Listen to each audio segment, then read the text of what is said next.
On Talking with Dr. Donna, we focus on 4 pillars of health to help build a generational health network to end the cycle of premature death in the Black community. I created Talking with Dr. Donna as a way to educate as many people as possible and give accurate information from a trusted physician.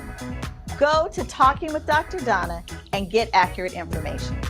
And then share that information with your family and friends. And if you like what you see, like my channel and subscribe. Remember, every Thursday, keep your appointment with Dr. Donna. Hey, good evening, everyone. Thank you so much for keeping your appointment and welcome to another episode of Talking with Dr. Donna. I'm your host, Dr. Donna White-Carey, and I thank you for keeping your appointment tonight. We have a great show. It's going to be a quick show. It's going to be an interesting show tonight. If this is your first time joining, thank you. And I would really appreciate it by the end of this episode if you have learned something new. As a thank you to me and my team, I would be really appreciated if you would go over to YouTube and subscribe to my channel. That way you know when we go live every single Thursday at 6:30 p.m. Our goal on this show, our mission, is to create a generational health network. And the way we're going to do that is by focusing in on 4 pillars of health. We're going to focus in on our spiritual pillar of health. We're going to focus in on our emotional and mental pillar of health. We're going to focus in on our physical health. And we're going to focus on environmental health. I firmly believe that if we focus in on these 4 pillars of health, that we can end the cycle of premature death in the Black community here in America and across the diaspora. So that's our goal and that's our mission. So again, hi everyone for joining. Make sure that you follow me on Instagram, on Facebook. Let your friends know. Every week we do a health tip of the week. We try to keep you informed about things that are going to make you healthier, just a little bit healthier every single day and after every single episode. So hit some likes tonight, make some comments, interact with me. We are live, and we are lives, which means that you can ask questions and you can interact and we can talk and I can find out what it is that's on your mind and hopefully answer any questions that you might have. All right. So we're going to start out tonight with a question. And we're going to answer this question at the end of the show. But right now, I'm going to start out with the question. And that question is, what percentage of people suffer from long COVID? What is the percentage of people who suffer from long COVID?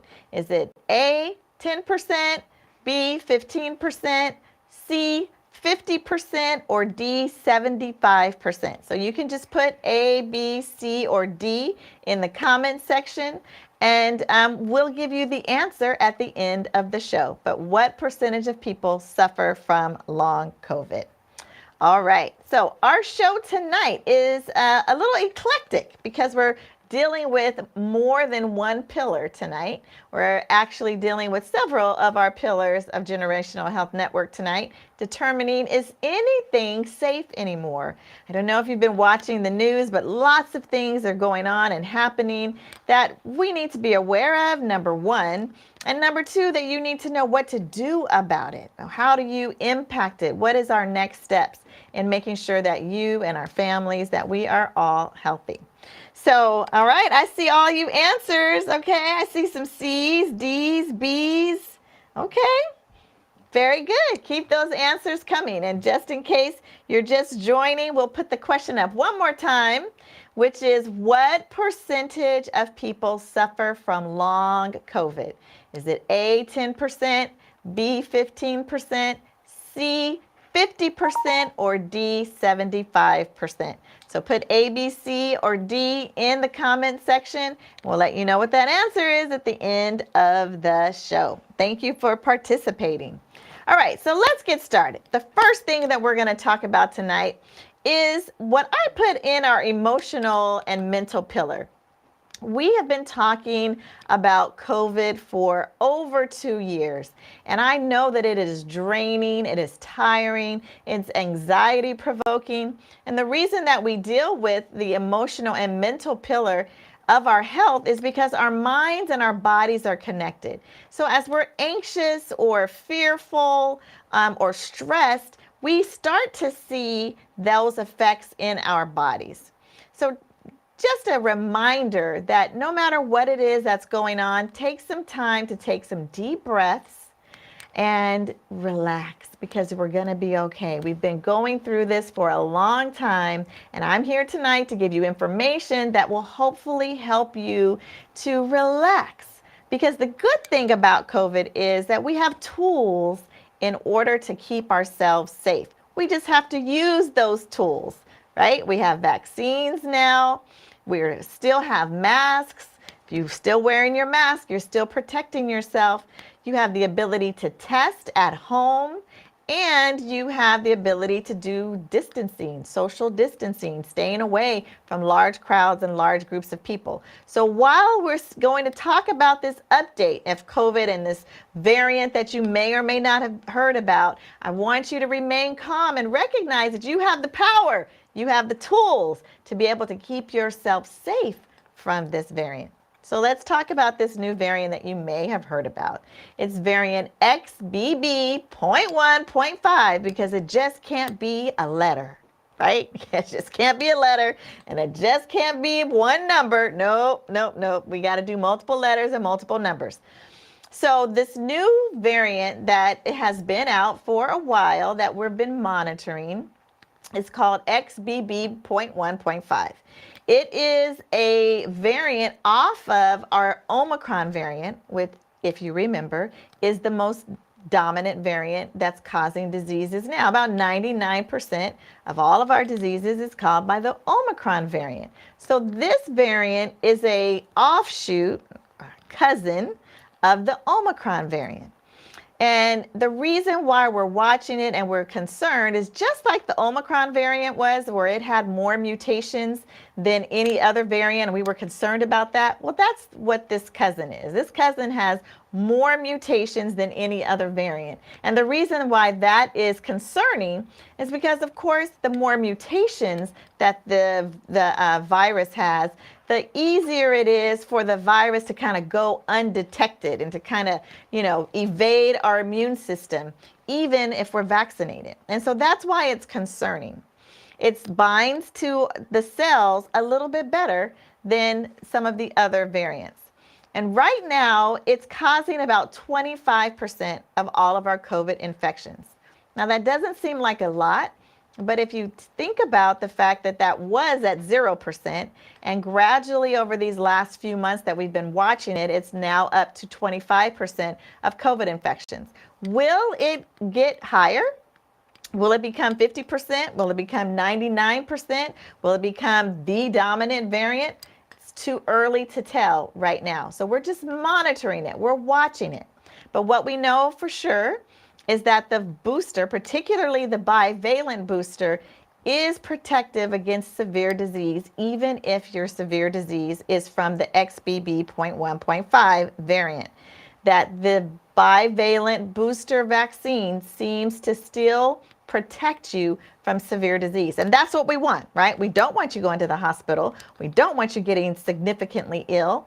And so getting the boosters, getting vaccinated is going to still be the best way to protect yourself against this new variant, the XBB.1.5. More to come on that as we continue to watch it. We're going to continue to watch it. We're going to see what this little cousin is doing, but we're going to pay attention to it, okay? So next slide. We're talking now about our physical pillar. There's a couple of things we're going to talk about tonight in our physical pillar. And in our physical pillar, this makes sense, right? We're talking about our physical health. Screenings, doctor visits, our nutrition, making sure we move, knowing our numbers, keeping us safe from diseases, right, that we know can do some harm. So we have a couple of physical things we're going to talk about tonight. The first thing that we're going to talk about tonight is, let's see, what's first? Is it the booster shot? All right. So I just talked to you about the XBB.1.5 variant and how it's still, the bivalent booster still protects us against that variant.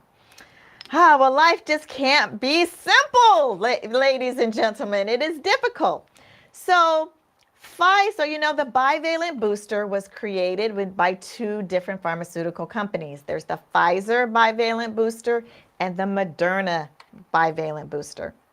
Well, we're starting to hear some preliminary early signals that perhaps, and we cannot say with definitive, positively, but perhaps the Pfizer bivalent booster is linked to an increase in strokes, particularly for those who are over the age of 65. So what does it mean to have a preliminary signal and a true signal?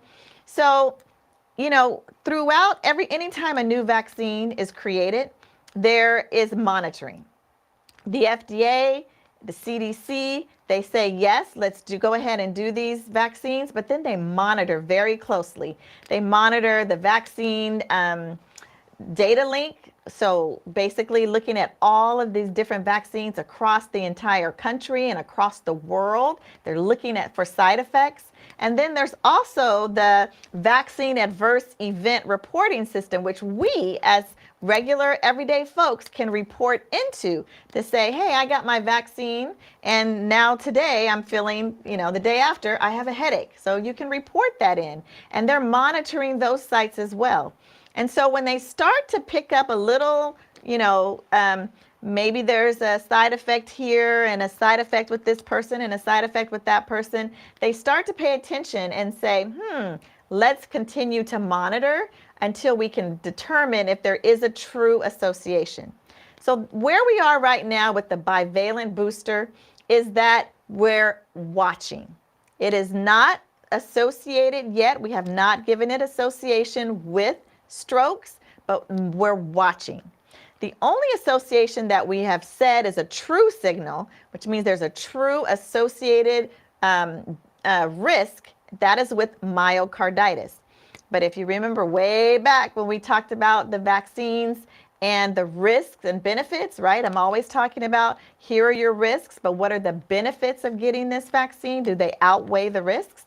And in the incidence of myocarditis, while most of the folks who got myocarditis were adolescents and they had the risk of increased myocarditis after getting the vaccine, when they looked at what is the incidence or how many people get myocarditis who never got the vaccine, the folks, the numbers of getting myocarditis and you've never got the vaccine is actually higher than if you got the vaccine. So that risk does not outweigh the benefit of the vaccine. And so where we are now with the Pfizer bivalent booster, once again, is that we're watching. They're continuing to watch the data link database, the reporting system, and they're saying, you know what, we're going to continue to watch it, and we'll let you know if there is a true association. So what does that mean for me and you? While the CDC and the FDA are monitoring and watching, what do you tell someone who's over the age of 65 who's getting ready to go get a bivalent booster? So I think that the safest thing to do is to say, yes, go get the booster. And maybe you get the booster from the other mRNA who's offering the bivalent booster, and that's Moderna. If I was over the age of 65, me personally, and I was making this choice, my choice would be to get the bivalent booster, but get it from Moderna. Okay? All right.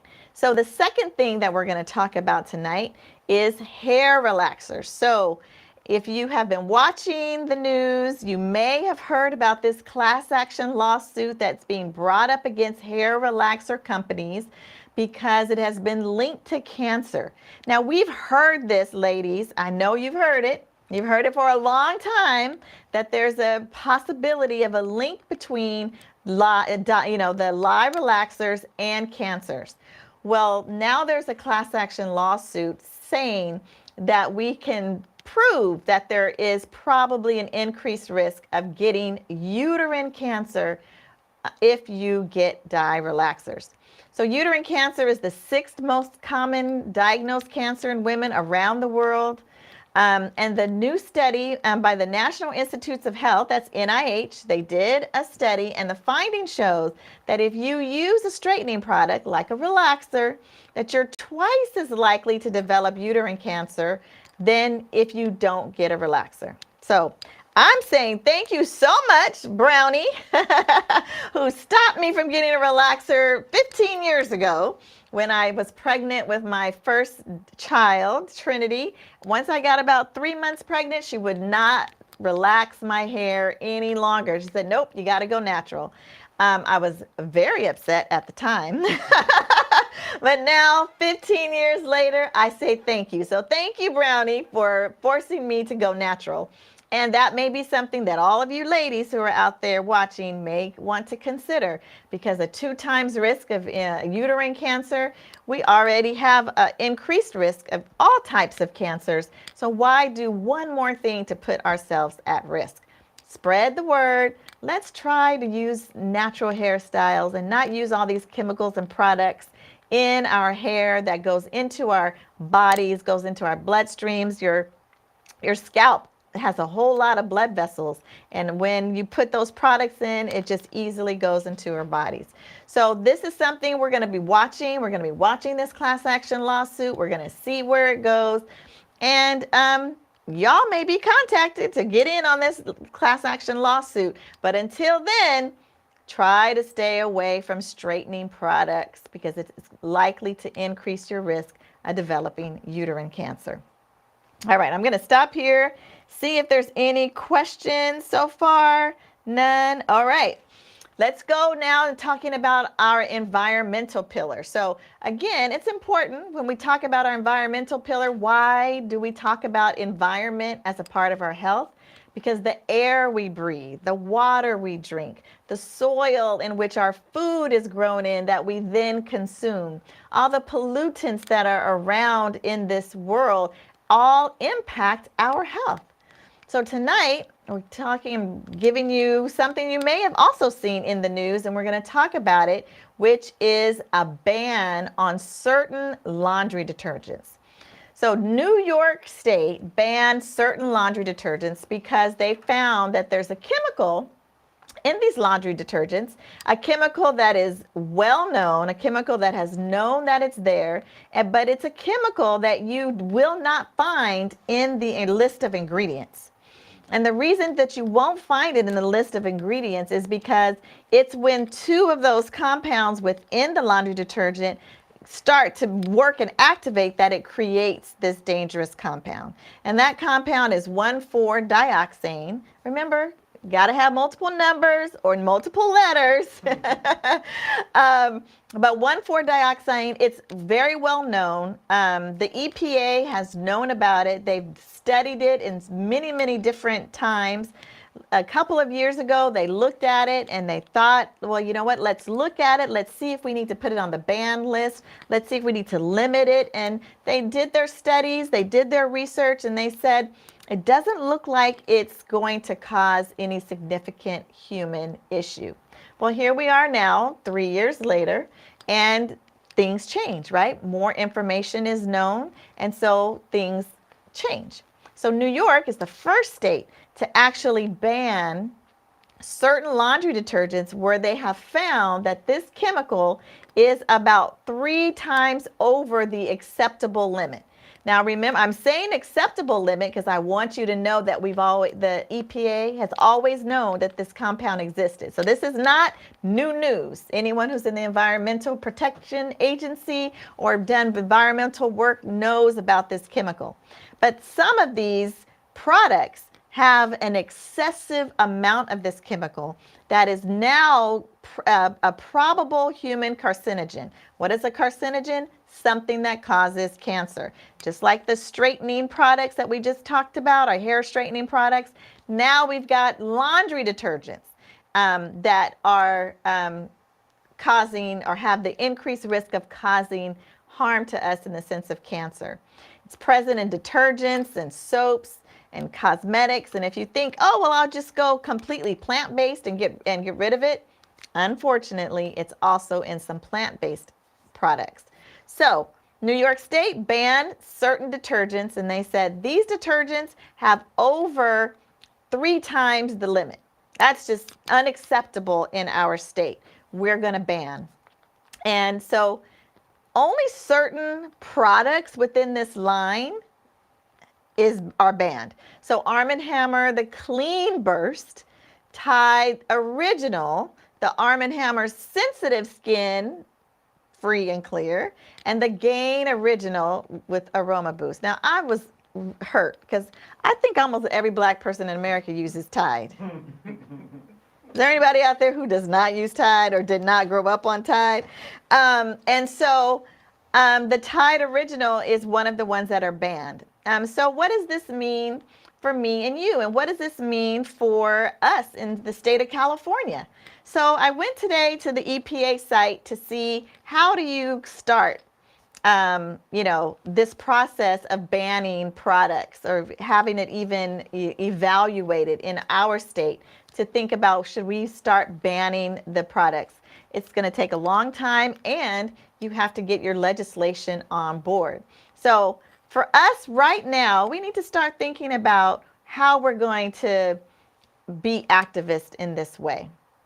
The relaxing hair straightening products, our laundry detergents, having these both having these carcinogens in it. What are we going to do, and how are we going to rally around it to protect ourselves? The reason, besides it being a human carcinogen, the other things that's significant about this compound is that, of course, as you're washing your clothes, the water in which this compound is in gets removed. And when you're going, that water goes into our, water treatment plants, they can't treat this compound. So that means that it's not only in your clothing, which pretty much is kind of transient, but more importantly, and this is why the environmental pillar is important, it goes into our water supply, and it makes it difficult to treat out this compound, so that when we drink our water, we are potentially drinking this carcinogenic compound. That is scary, right? So I am going to put in the comments section at the end of this episode when we put it up. I'm going to put the number into our local EPA. Our local EPA office is in San Francisco. And the ask is that they look into these detergents once again. Like I said, they did it in 2020, but now that we have a state, New York, usually once it happens in New York, California is usually the next state. So I'm thinking that probably lawmakers are already looking into this, but I think they need a little bit of help and a little bit of push, right? And we know that as we have to be the ones that force our politicians sometimes to take action. And so if you want to join me in writing a letter to the EPA, we're going to have that information for you so you can join in, and let's see what we can do to protect ourselves and our children from these chemicals that are causing us harm. Okay? All right. So that is what I wanted to talk about tonight. I wanted to talk about the COVID booster. I wanted to talk about the impacts of potentially of this bivalent booster if you're over the age of 65 and you're thinking about the Pfizer booster, and talk about our hair straightening products and these laundry detergents that both contain chemicals that cause carcinogens, can cause us to have cancer. Hair dye, probably the same. We'll have to take a look into that, but I would say probably on the same. All right, let's see if there's any questions out there.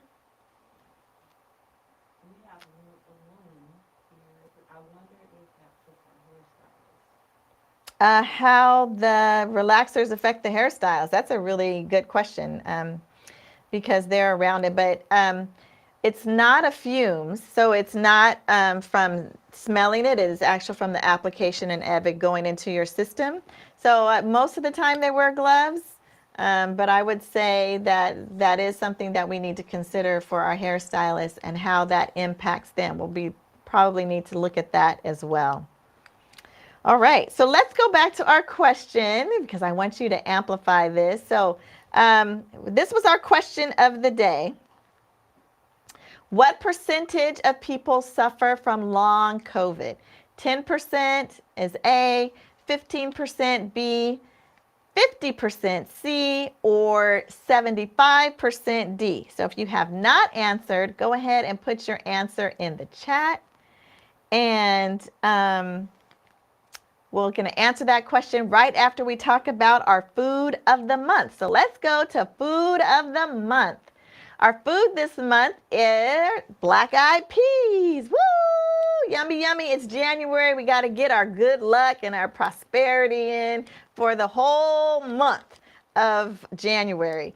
I want to give a shout out to Ginger Huey, who put a recipe for black-eyed peas, and she added okra, a green vegetable, get it, Ginger, to the black-eyed peas. And so she got her serving of vegetables in and all of the health benefits of the black-eyed peas. So great job, Ginger. And once again, if you've got a good recipe, please share it and let us know. We got one for you tonight, something different. The health benefits, one of the minerals in the black-eyed peas that's good for us is magnesium. You know, have you ever woken up in the morning and you had like a Charlie horse or a cramp? Well, most of the time that can be due to either a low magnesium or a low potassium. So magnesium is good in your body because it helps you almost in every single interaction that your body has to do that needs magnesium.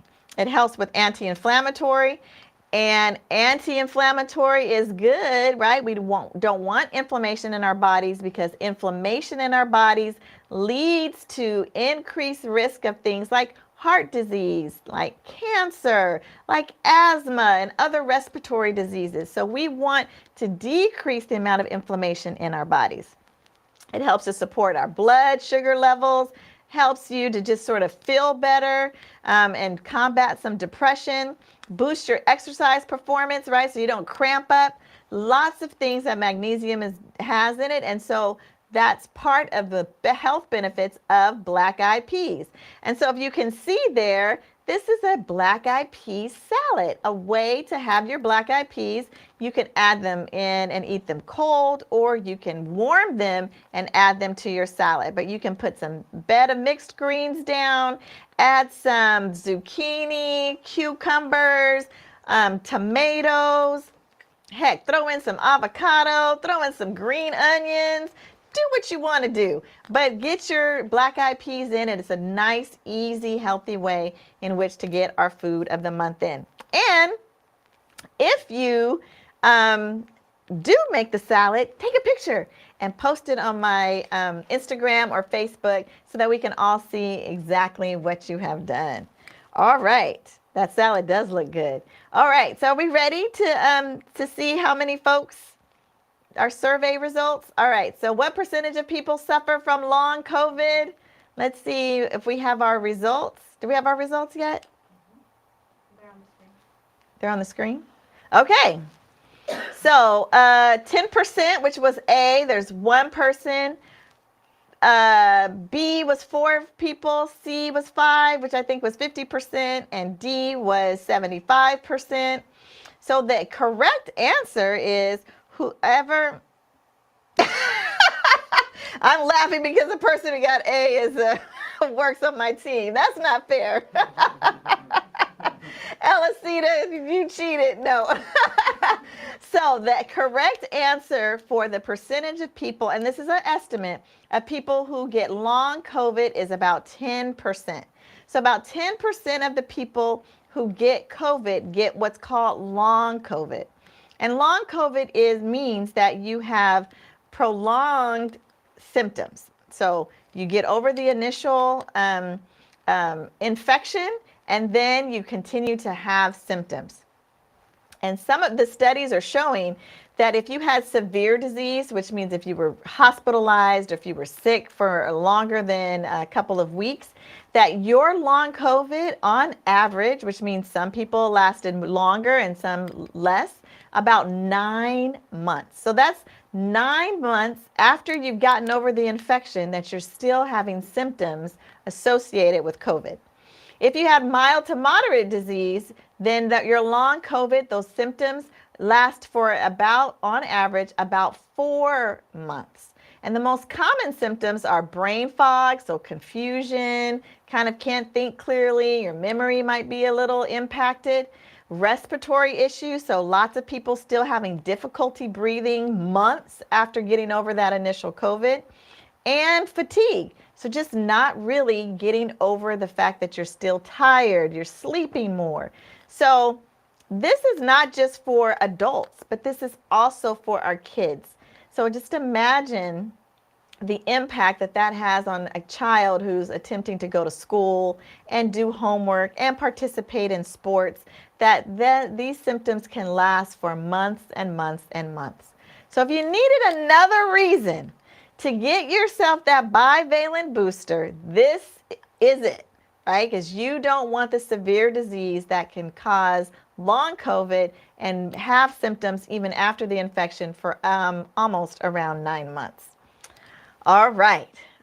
So speaking of giving you opportunities, on the 27th of this month at 896 Newton Carey Jr. Way, you can come and get your COVID vaccine.